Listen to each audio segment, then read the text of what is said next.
3,000 years ago, in the brutal deserts of the Middle East, Moloch, the ancient god of sacrifice, warned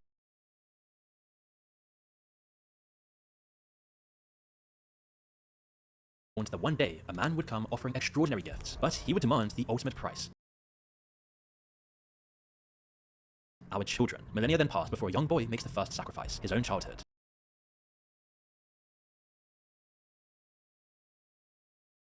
His name is James, but you know him as Mr. Beast, and he's everything that Moloch warned us about. You see, Mr. Beast is the opposite of what parents worry about when they hear the word YouTuber, the outrage merchants who flood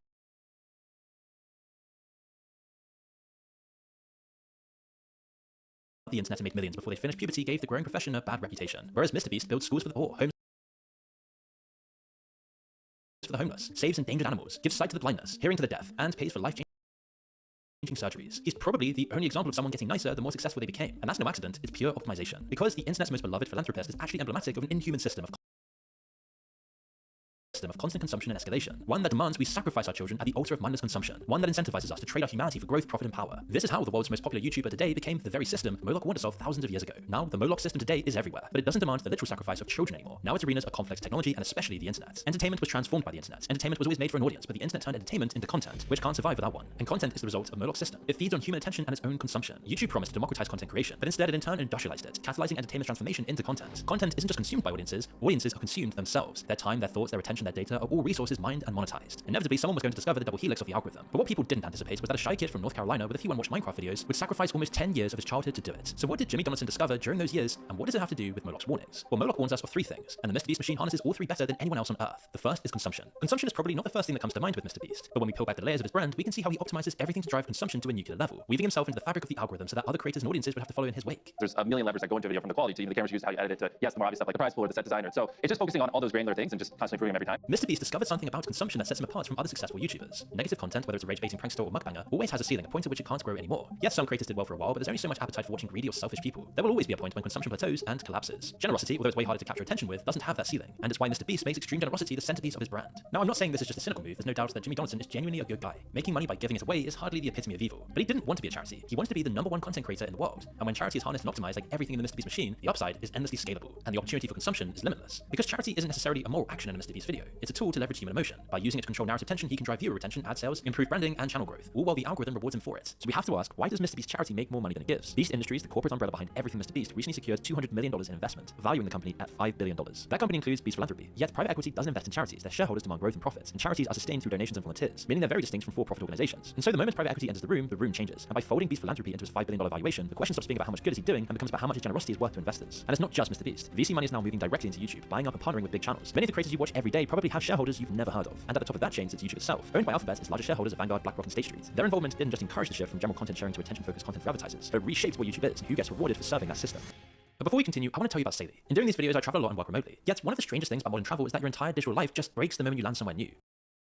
Moonreel. So make sure to use the link in the description below and download the Saily app, or go to saily.com/moonreel to get started. The second discovery Mr. Beast made was even more important and had more of a corrosive effect on content creation's descent into the toxic Moloch system than any other. He mastered the art of the spectacle. Mr. Beast isn't just a YouTuber, he's a ringmaster, a showman. And while putting on a spectacle is an art, Mr. Beast has gotten it down to a science, a skill honed over years of iterating it to perfection. Even his thumbnails are studied to understand why they're so effective on human psychology. Each one costs over $10,000 to produce. No aspect is left unexplored, no opportunity to drive consumption left unoptimized. And he learned it from one of his first viral videos. In it, he counts to 100,000. The extreme nature of the challenge is appealing, but the reality of it is insanely boring. 90,935, Mr. Beast saw that wasn't the issue, the lack of spectacle was. To reap the rewards in Moloch's system, a dough idea must be taken to its extremes, and then turned into a visual feast. Take this video for example. Someone gets $500,000 to stay in a house inside a circle for 100 days. The idea is bland, but that's on purpose. It means it's simple enough for everyone to understand, no matter your age, language, culture, or class. Yet it's extreme enough to intrigue almost everyone. Now you can't just draw a circle around a house and film the participant. The presentation needs spectacle, it needs to overwhelm us visually and orally. We need to be distracted from the core idea and get sucked into the spectacle. So he finds an enormous space that makes the circle feel ultra isolated. I laid a giant circle in the middle of nowhere. Nor does he have a house in it at first, as this would miss an opportunity for more spectacle. So he has a fully built home clumsily dropped from the sky by a massive crane. And inevitably, when the monotony of filming someone with nothing to do threatens the spectacle, he adds more. Machines now destroy half the home. Not only did we bring a wrecking ball, but we also brought the excavator. Take the roof off! An entire marching band is then brought into play for 12 hours. Bring in the marching band!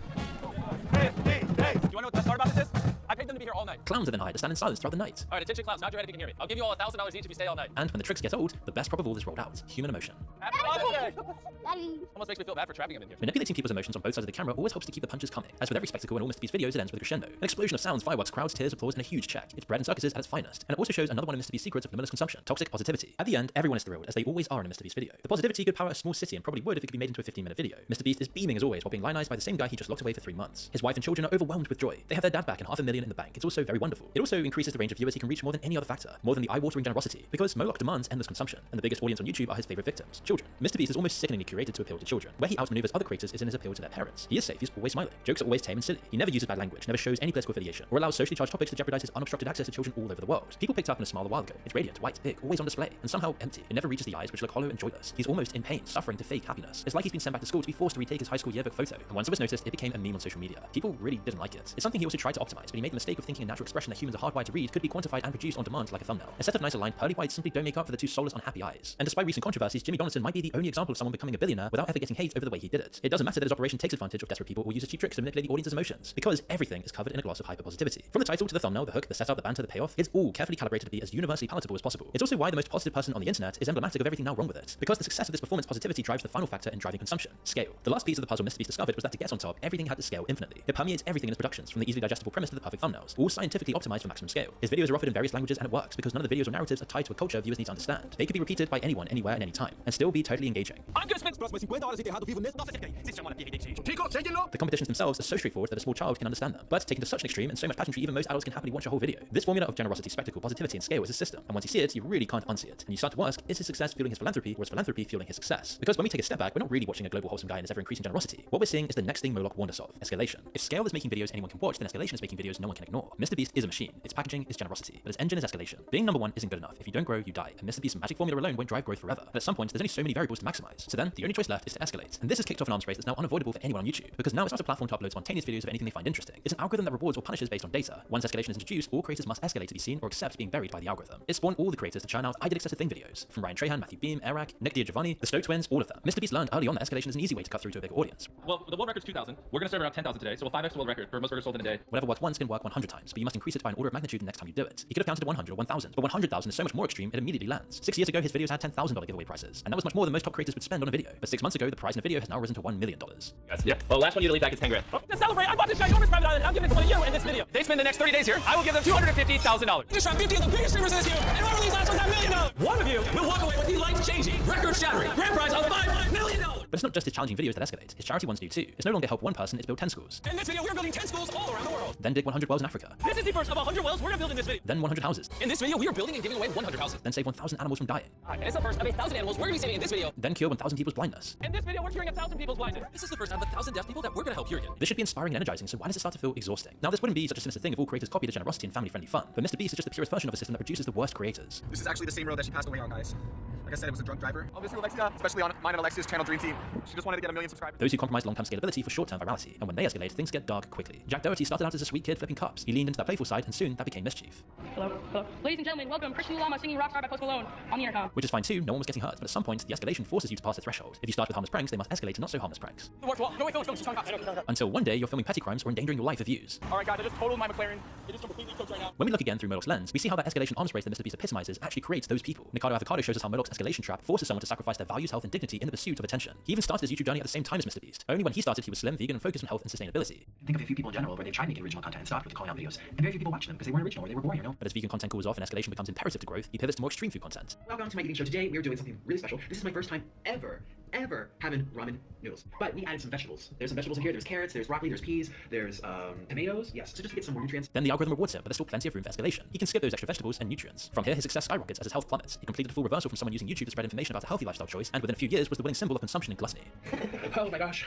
Yeah, that gluttony. And this is an ongoing trend, whether it be Nicardo Avocado, Jack Doherty, or even Bonnie Blue. YouTube is littered with the unmarked graves of forgotten creators, those who went too far and lost everything. But it didn't damage only them, because every escalation, every normalization of worse behavior all continue to shape the online world, and in turn, it damaged us too. We participated in watching, we become complicit. and now all of us, even if we don't like or watch people like Jack Doherty or MrBeast, are affected as our attention spans and interests are shaped by this online environment. But escalation isn't limited to these examples, as AI has just dumped rocket fuel onto this process. As MrBeast thumbnails have always looked like AI, so when every other creator suddenly had access to these tools, that classic thumbnail design proliferated across the platform, which is why you have probably noticed there are around 3 types of thumbnail across YouTube. 10 years ago, there was no templates, there was no science behind it. There were no boxes to tick to get noticed by the algorithm. Now, if creators don't follow the rules laid out by MrBeast, they face a mountain to climb just to get a handful of views. These two malign influences actually converged when MrBeast launched an AI thumbnail tool himself, which he had to ditch only a few days later as creators lashed out at him for pushing the use of generic AI in content, while real writers, cinematographers, and editors were losing work to these new tools. How's it going, guys? A week ago, I launched an AI thumbnail tool to help small creators make better thumbnails, and I thought people were going to be pretty excited about it, but I definitely missed the mark. But ironically, entertainment being turned into a science is now coming back to bite MrBeast, to the point where he says he's actually worried AI slop will kill his YouTube dominance. What he doesn't acknowledge is that reducing content to a science like this, where videos are made purely with retention in mind, it in turn means that AI will be able to emulate it, because there is no authentic human behind it. AI will soon be able to do all of the rapid-fire edits, music to keep the pacing motoring along, and scripts that only use short bursts of sentences, leaving no danger for poor writing as everything has already moved on to the next clip before you have time to notice. Which means he might have sacrificed his childhood to be able to build a machine so efficiently and human that actual machines can now run it without him. And this is what Moloch's system always does. It consumes what it feeds and moves on. MrBeast was just the first sacrifice. You see, sacrifice is the payment for Moloch's rewards. It fuels the system. It's no longer only children, but they are the main target. Today, the sacrifice feeding Moloch is drawn from all of us, starting with MrBeast. As a child struggling for views on his Minecraft videos, he sacrificed what remained of his childhood, his success in school sports, his opportunity to go to college, his future basically just to study the algorithm. I can't really remember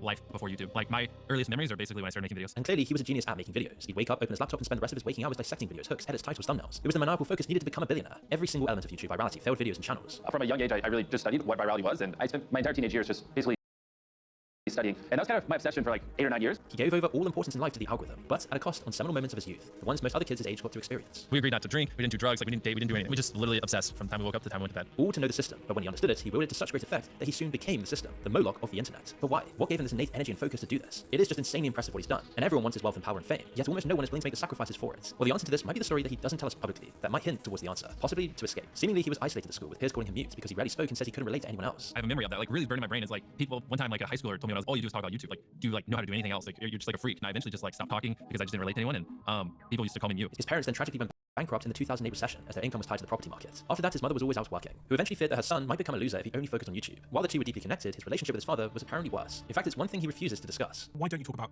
your father much? Don't worry about it. I know your mum has spoken about him before. Yeah. And it was a bit of a tumultuous relationship. Yeah, exactly. They didn't have the best relationship. In her blog, Recovering from Domestic Violence, which has now been scrubbed from the internet, his mother said her husband Tommy was physically abusive, being an officer in the military and a big drinker. In a podcast discussing her book, Recovering from Domestic Abuse, she said, For 20 of those years, I was emotionally, sexually, and physically abused by my husband. and that when she was at home, she was tragically in prison. Of course, this really shed some light on why MrBeast refuses to go there. It's a horrible dark spot in his childhood, so perhaps none of this did feel like a sacrifice. It could have just been an escape. To finally gain the attention and recognition he was lacking. Locking himself away in his room was self-preservation in a chaotic and violent home. And it's a similar story for people like Elon Musk, MrBeast's hero. As is often the case, bad childhoods can lead to massive success. And weirdly, he now admits that devoting himself to the online world could have been a bad choice, one that's left him unhappy much of the time. People shouldn't be me. I don't have a life. I don't have work-life balance. My personality, my soul, my being is making the best videos possible. You know, I'm miserable a lot of times. I have a mental breakdown every other week because I push myself so hard. Yet, what he perfected as a lonely young teen is now what other young teens around the world consume. They spend their time on his videos and use their parents' money to buy his merchandise, his previous burgers, and his Feastables. I am absolutely stunned by the amount of people that have traveled here from cross country, out of the country, and some have never even tried one of these burgers. He goes even further by disguising their sacrifice as contributing to his charity, while also laying out the promise of further escalation as long as more sacrifices made in the form of more consumption. Thousands of years ago, parents had to bring their children to sacrifice a Moloch's effigy, but today his altar is everywhere. The internet made every child on Earth reachable in an instant, and whoever became the Moloch of the internet would reap the rewards. Sacrifice doesn't end with his child audience. It's embedded into every layer of his productions as well. What we often see as philanthropy is actually sacrifice. The participants in his challenge videos aren't simply being given enormous amounts of money for nothing. They're reduced to props for entertainment. We are just about to witness Sam Kaboy, a 59-year-old woman, receive prosthetic legs and walk for the very first time. The very real challenges they face in life are commodified from MrBeast's own challenge videos. So we made it our mission to build a brand new surgical center in the heart of Ghana to help survivors like these two brothers, Ernest and Richmond, who were sold as slaves after being abandoned by their parents. So why do people star in his videos? Well, the reason isn't always riches. They face debt, poverty, eye-watering medical bills, disability. Their reason is desperation. I would pay off my mortgage and my debt. How much debt? A lot. Do you feel comfortable sharing? With mortgage, credit cards, loans, I probably owe about $530. I will do whatever it takes for my family. In today's neo-feudal internet age, they have little choice. They aren't going to get that $500,000 in 3 months any other way. So they agree to be filmed trapped inside a circle for 3 months. Kept away from their wife and children, they sacrifice their dignity and become an animal in a zoo for someone else's amusement. Their humanity is stripped away and sold off as a commodity. Of course, they could decline the opportunity. MrBeast isn't forcing anyone to accept. But when ordinary people's lives become a game of survival, the line between choice and coercion blurs. And he knows it, as it's incorporated into his videos for emotional payoff. This is going to change my life. Tomorrow I'm going to take a lot of it to pay my bills. Thank you so much. And it's not only participants who are sacrificed at his altar. The more productions he makes, the more his team grows, the more collabs he does with Amazon, the more the stories about who he really is leak out. An always smiling, generous, happy guy is a character. People involved in various MrBeast productions have told their story about MrBeast productions. Now, we can't personally claim this, and there is a lot of evidence saying otherwise. Yet allegations are leaking that range from him being narcissistic and maniacal to downright rude and dismissive. Some people have alleged they were endangered on the outlandish sets. Others apparently say they were only given one small bowl of food on a full day's filming. Others say, quotes, they were underfed and overtired, with meals provided, quotes, sporadically and sparsely. The 54-page document also details allegations of an unsafe environment with contestants being penned into small areas, dangerous sets and insufficient background checks allowing convicted criminals to even participate. Whether true or not, it's clear that everyone is a cog in Moloch's machine, made to sacrifice in service to the system, to keep churning out content for consumption to fuel ever-escalating videos to keep feeding the machine what it demands for profit, wealth, and power. And somehow the machine still wants more. In 2024, he posted a tweet viewed 37 million times. Consider what his presidential campaign would actually look like. Extreme generosity, unprecedented scale, a smile that never drops, content so universally palatable it crosses every cultural and political line, and his party an audience of hundreds of millions primed to consume whatever he produces, who will then be of voting age by the time he's old enough to run. He's already shown his formula, giveaways capture human attention while charity when optimized has no ceiling. So what happens when democracy is eventually beastified? When he decides to harvest votes and not just views? Well, Jimmy might have won the YouTube game, but he didn't escape Moloch. He became him, and Moloch doesn't only want your children's attention. 3,000 years later, he's showing us what his endgame really is.